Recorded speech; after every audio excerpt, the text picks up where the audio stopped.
We're starting Perek Lamed Zayin. Perek Lamed Zayin is the longest Perek in Tanya, and I think it's one of the easier Prakim to learn. The Inyanim are very reich and geschmack and relevant, but it's not so hard to learn. And I'm going to give it to you in my own words, in a few words or less. The whole issue is this. If we would have Yiddishkeit our way, we meaning people, Neshamas Yisrael, the whole focus of Yiddishkeit would be is, I want to get out of here. And a minute quicker is better. I want to go back to Eibishter. That priority centers on Torah. Because Torah is the closest you can get to Hashem. It's the most pneumistic inyan. But the Eibishter wants something different. We want to, the ikir is like bi'eva lahalas and neshama laguf mila. The ikir is the kol omen. That's what we want. We want to go away from here and go there. And the Eibishter wants to bring godliness down. He wants to bring a lakus down. In as much as bringing a lakus down, the idea is that you want to bring what's called euphemistically and basically, there I use that word, Shechina. But really mean Atzmas Avein Sof. Godliness which is higher than all of the world. Save of Kolam. What is the precondition to bringing down the Shechina? Bittul. And specifically bittul in doing mitzvahs. Like the Rebbe said a few times, and he's going to say it again in this Perek. He said it twice in Perek Lamed. He's going to say it a third time in Perek Lamed Zayin, that even a tzaddik gomur is a yesh. And he needs bittul to be mamshach halakus, which is to take the mitzvahs. But we've had two spheres of bittul. And in this Perek Lamed Zayin, we're going to be introduced to a third. The first sphere of bittul is give God your mind. Give God your mind. How do you give God your mind? You study Torah. When you give God your mind, you've given Him your brain, and your levushim, a machshava, a dibur only. And as the Alter Rebbe said in chapter 35, of the nefesh alakis, of the divine soul, you're blocking Him. So just okay, you've given the Eibishter your brain and your machshava, dibur, nefesh alakis. That's the first issue. The second was doing mitzvahs, also discussed in chapter 35. That when you do mitzvahs, you're bittling to Hashem your guf. And if you're bittling to Hashem your guf, you're balkorcha in omen, bittling to Hashem your nefesh habahamis. So if you're giving the Eibush to your body and your animal soul, the Shechina rests also on your body and your animal soul. It's a much greater dira b'tachtainim. It's not only bringing Hashem into my brain, which was the dira b'tachtainim of chapter 33, and bringing the b'tachtainim of Hashem into my body, but also to my body. Perek Lamed Zayin has a third dimension. The third dimension is not only can I bittle my brain and my body and my animal soul, I can bittle my world. My food, my clothing, my home, my car. And later on in this Perek, we're going to be introduced to this radical idea called Chalkei Ba'olam. Every Jew has a shtickle Elam Hazir. Each one of us has a piece of this world. And all the Jews living at any moment collectively represent the whole Kader, the whole earth. If all Jews bittle to the Eibishter, they would literally give to Hashem as a carbon the whole planet earth, because every Jew has a chelik in this Elam Hazir. And this is the chiddush of Perek Lamed Zayin or Perek Lamed Hey, is that we could bring the Shechina not just to our mind, Perek Lamed Gimel, not just to our body and animal soul, Perek Lamed Hey, but to the whole earth. That's Perek Lamed Zayin, and this is the real union of Dira B'Tachtainim. And it's one akudah that weaves its way through almost till the end. Mamish, the last 2 pages over here, it goes back to Torah, but for the most part, in other words, page 92, 93, 94, 95, 96. All are going to speak this one point. Only 97 and 98, then he moves along to a different point. So without any further ado, let's go. Perek Lamed Zayin. This ultimate end, perfection, wholeness, and peacefulness of Mashiach and Tchias HaMesim that we discussed in chapter 36, where the Alter Rebbe says that when Mashiach comes, there will be a revelation of Atzmas Ein Sof, which is higher even than Elam Yisrael Yenim. And he divided it into 3 dimensions. Yemei Mashiach, Tchias HaMesim, and Elef HaShvi, which I think is a higher Tchias HaMesim, basically. 3 steps. And then that happens, there's going to be a revelation of godliness in this world. So according to what we learned in Perek Lamed Hey, you can bring godliness into your brain, you can bring godliness into your body. Now we're about to learn, you can bring godliness into the whole world. Says the Rebbe, Shehu, which is in other words, Gilu Yedein Seiv Baruch, revelation of the infinite light of Hashem. Be'elam Hazeh Agashmi, in this physical world. Talui, depends b'ma'asein avaydasenu, on our work, on our actions and our work. Translates the Rebbe. Actions means you do physical things, but you're not being Meisa Nefesh. Avoida means you're being Meisa Nefesh, for Yiddishkeit. It's an avodah which is l'mayla mitavadas, higher than the teva. Or in one place it says, Maisa affects your body, and avodah affects the world around yourself. And it takes place specifically in Kol Zman Meshcha Golos, specifically during times of Golos. Now don't forget, in times of the Beis HaMikdash, Jewish people also served God and did mitzvahs. But in times of the Beis HaMikdash, there was a lot of Gili Alakus. The Mesiras Nefesh of personal initiative is distinct for Golos, as the Rebbe says in the Sikha. And therefore the real revelation of Atzmas Ein Sof, which is called in this context, Dira B'Tachtenim, which is based on a bittul that comes before it, is primarily through Golos. What causes the reward for mitzvah, which happens, of course, at Elam Abba, in Yemei Mashiach and Chiyas HaMesim, Hi mitzvah ba'atzma is the mitzvah itself. Ki ba'asiyasa, when I do the mitzvah, in other words, the bittul of the mitzvah, in Torah I'm bittling my brain, and in other mitzvahs I'm bittling my body, and soon we're going to find out that I'm also bittling the world around myself. Mam Shecha Adam, we bring down, the person brings down Gilead and say Baruch Hu, the revelation of the infinite light of the Eibishter, Milmayla from a higher level, Lamata to a lower level, Leislabish, Begashmi, Telamazed, that it should manifest in the physicality of this world. My brain, my body, and Bidavar, and in the world around me. That first it was Tachas Memshas Klipas Nega, under the dominance, under the dominion of the permitted klipas, of the klipa which is called Nega, has a little bit of light. And it receives light from a level of klipa. And of course, what is nourished and sustained by klipas Nega? Sheheim, this is a reference to Kol Dvarim Atahedim and Mutarim, all things pure and permitted. Sheinasas Behem HaMitzvah, Maisius, which is the only things you can use in the performance of mitzvahs. Maisius, behavior mitzvahs. You'll see later on that Rebbe Rashab is going to say that when we do mitzvahs with klipas nega, we kill shalosh klipas meis legami. Dira b'tachtenim doesn't affect shalosh klipas meis legami. Dira b'tachtenim is the death of shalosh klipas meis legami. Dira b'tachtenim lifts up klipas nega and it suffocates. You'll see this on page Memchas. It suffocates the shalosh klipas meis legami.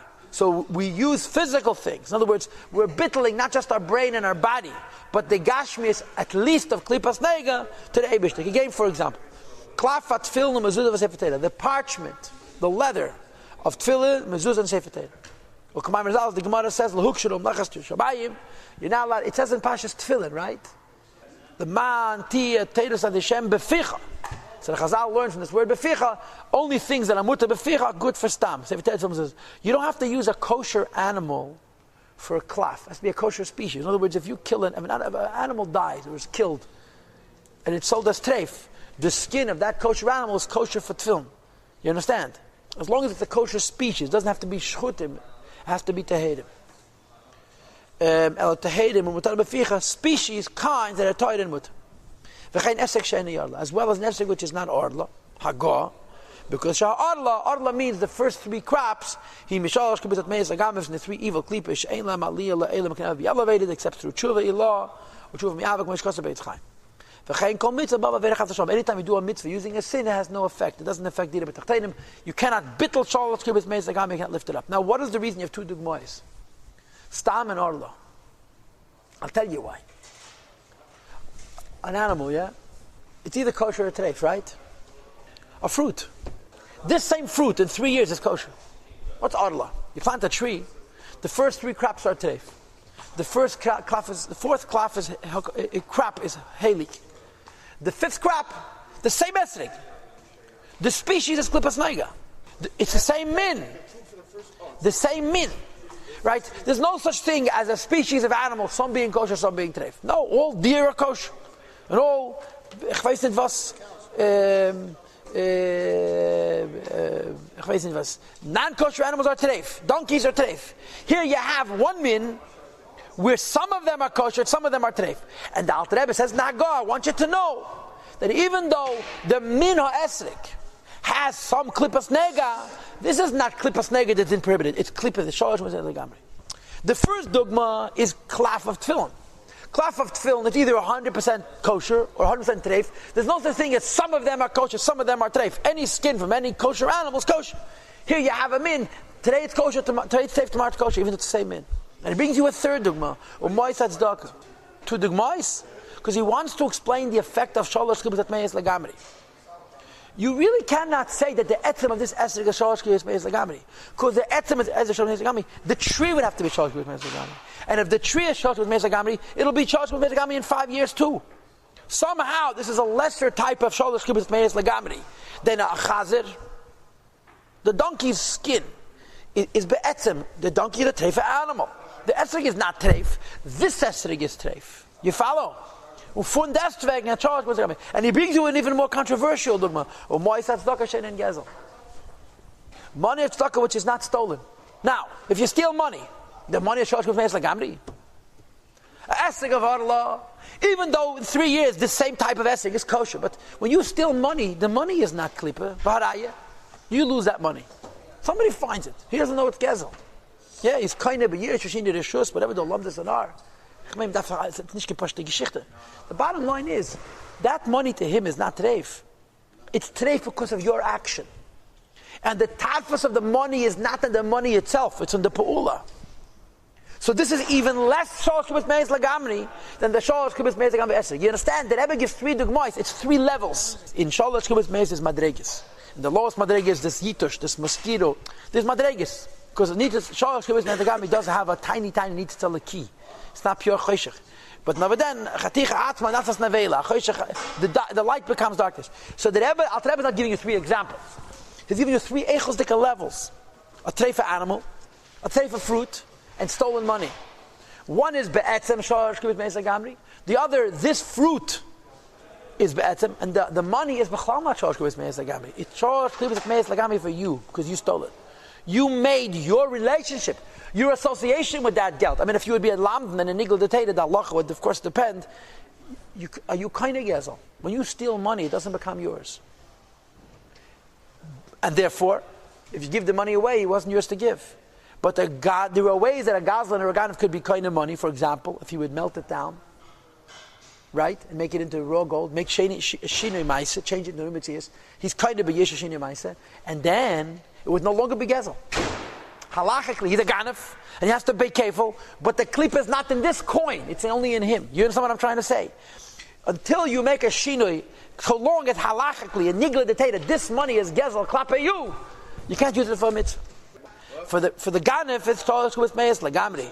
For the proprietor, the one who gets the money from the ganav, for him it's already a real shini reshus. So it's not gezel anymore. So it becomes klipas nega again. Okay, to them and so forth. So when we take physical things from klipas nega, which don't have the liability of shalosh kriyas meis lagamri, not on the level of klaf, not on the level of esig, not on even the level of mammon shel gezel. When you do the mitzvahs of Hashem in His will,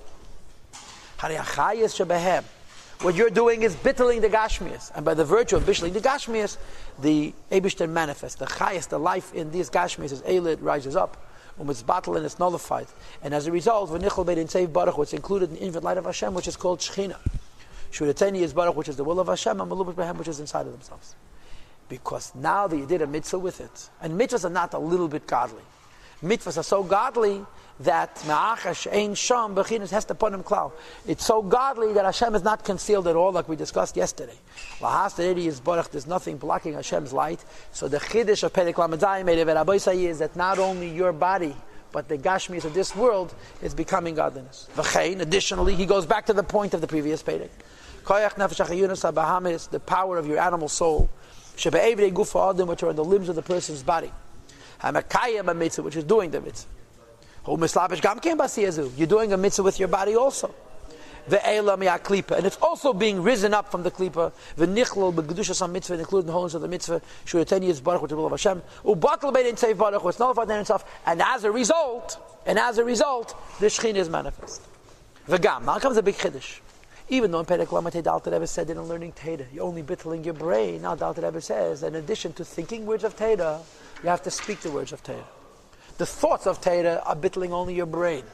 The speech of Teda bittles your lips. That's an asiyah. So it elevates Nefesh HaBahamis as well.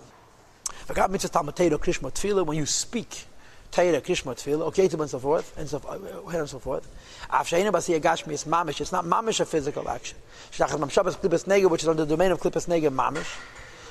Still, a kaim alone, we have a rule. The heater lavka dibadam. Thought is not considered Hakaim alone we hold the hidul afkedibadam. Thought is not like speech. You're not fulfilling the mitzvah of learning and krishma and tefillah, speaking with your lips. So in Perek Lamed Hey, he was talking about the learning, the iyun, the thought of tefillah. So you're giving only debish to your brain, you never shall kiss. But he says, when you speak the words, Hakaim alone we hold akima safasav have a maise. That when you move your lips, it's considered a deed. We're going to have it again at the beginning of Perek Lamed Ches. The godly soul can think, but it cannot speak. To articulate with the lips and the mouth and the tongue. And the teeth are gashmis that are physical, using the animal soul, which is manifest in the physical limbs of the person's body. Moreover, first of all, the etzeminya that you speak requires the guf.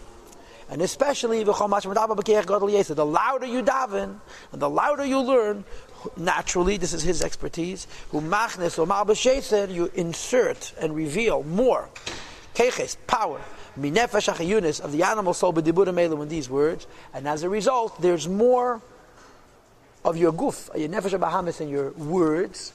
So even though in Perek Lamed Hey he spoke about Torah as only affecting the nefesh l'kis, but the words of Torah and the need to enunciate them, to articulate them, but dibur involves the nefesh bahamis, and it bittles the guf and the nefesh bahamis, and it brings the shechina down to the guf and nefesh bahamis, which is the second dimension of dira b'tachteina. Tomorrow you're going to see that you have to eat in order to have energy to speak. So you're actually bringing the third dimension of dira b'tachteina, not just to your guf, but to the world around yourself. But in the meantime, he's saying that in Talmud Torah, you mavatli your guf to the Eibishter. And he finishes like this: the pasuk says, "All my bones speak." And the Gemara explains, if a person's Yiddishkeit, Torah, mitzvahs, and tefillah are manifest in all the limbs of the person, in other words, your whole body speaks. Mishtameres, it's preserved, you don't forget it. Otherwise you do forget it. Because forgetfulness, is from the klipa of the body of nefesh achiyun sabahamas in the animal soul. Shemi klipas nega from the klipa of nega. Hanechvel is the pama begedusha, which is sometimes uplifted into kedusha. I know in other words, kishematish koichan, when you break the power of your own klipa, or machnis kol keichan, and you insert all of the power of klipa, begedusha tatera atfila, in the holy of tatera atfila, you uplift the guf on the nefesh bahamas. So let me say this to you. Okay, we've said 1.5 things. Remember that we have 3 dira b'tachtenim, I think. Dira b'tachtenim into your brain, dira b'tachtenim into your body, and dira b'tachtenim into the world around you. Your brain was Perek Lamed Gimel, your body is Perek Lamed Hey. Now we're adding the body. So he starts off by saying, you use leather, you use fruit, you use money. That's dira b'tachtenim in the world. What about when you learn a daven? When you learn a daven, you give the Eibush to your brain. That's the first dira b'tachtenim. Here he adds, you're giving the Eibush to your body, because you have to speak, which is second dira b'tachtenim. Tomorrow is going to begin Zayis V'Eid Acheres. That even when you learn a davening, you're actually giving the third dira b'tachtenim also. And we'll see tomorrow, Mitzvah.